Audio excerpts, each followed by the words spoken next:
Okay, so just following on from the last video in my DAWless for cheap kind of series of videos here, I'm going to continue just using the circuit tracks, which is the brains of my operation, and also that it's running 2 synths on my old iPad here. And what I'm going to show you here is just how I can use a bit of kind of set patterns thrown in with a bit of kind of free form, just typing, just keying some keys in, just to mix things up a bit in a really simple way that adds a little bit of variation to a track and things like that as you're building on it. It just makes it feel a bit organic. I'll just show you how I do that. Okay, so what we're going on here, let me just come to my mixer. So at the minute all I've really got going on is just to really simplify it, I've just got one kick bass here. Let me just show you here.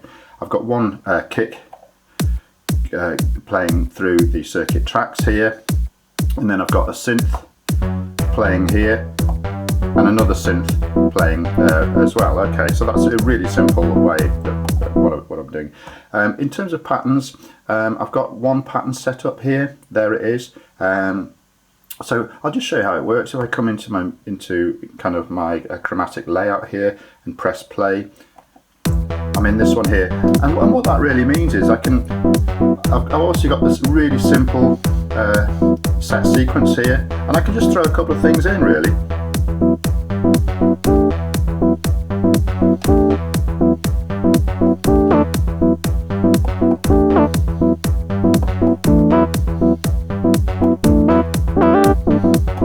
And there we go. And so if you're performing live on stage or even just recording it, it just adds that kind of natural feel, partly because it's not always exactly on time, and that's a really kind of nice thing. You don't have to keep, you don't have to do the full sequence, which you will probably go off time on.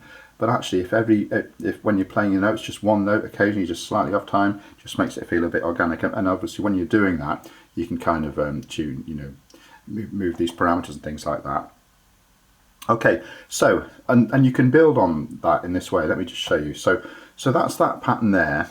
Okay, that's already set, and that's the one I was playing on. So what I'm going to do now, and this is how I build up patterns as well.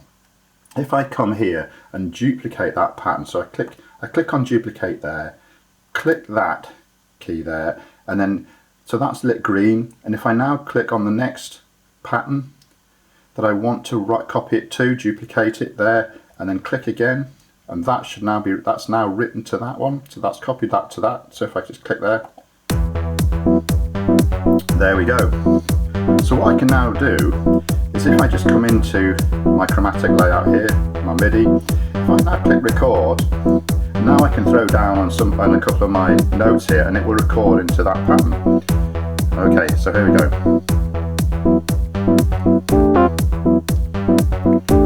I don't like that bit, so let's just click on record, and as it plays in, and I just write that back in there, I think.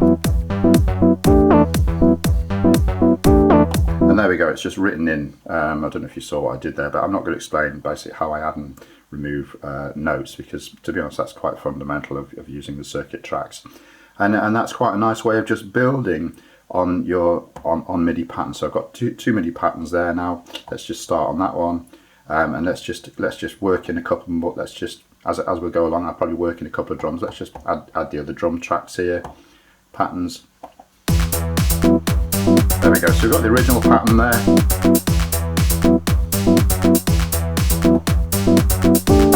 There we go. And if we want now, we can still come back in and continue to kind of freestyle a bit.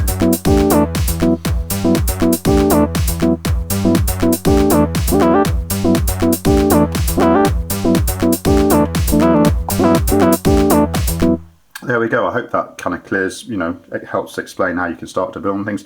In future episodes, I'm not just going to be concentrating on this, by the way. This is only part of my fairly small and humble DAWless setup, so please do keep posted and perhaps subscribe, and I hope you like what I'm doing here.